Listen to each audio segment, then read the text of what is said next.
Hi loves! At eto na yung pangatlong cake na in-order ng client. Wow! Ang size naman ng cake na ito mga loves is 6 by 3 Choco Moist Cake at ang theme ng cake nito is Crown Theme Cake. Wow! Ganun pa rin yung process ng pag-assemble ng cake mga loves. Hindi naman ako nagbabago ng process ng pag-assemble. So, ililayer lang natin yung 3-layer 6 by 3 cake. Kailangan pa rin natin siyang lagyan ng dowel kahit na 6 by 3 lang siya kasi possible pa rin na mag-slide yung cake or masira yung cake habang binabiyahe kapag hindi na natin lalagyan ng support yung cake.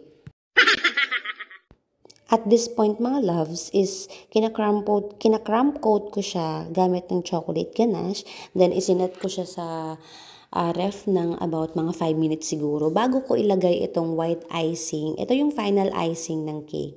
So after this one is lalagyan ko naman siya ng, ayan, ginaganyan ko lang siya. Mekos-mekos lang, pantay-pantay lang, kailangan pantayin.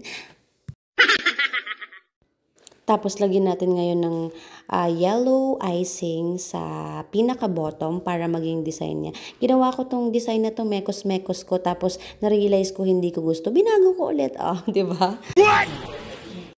And tada! Ito na yung cake. Non-edible yung mga toppers ng cake. Happy birthday!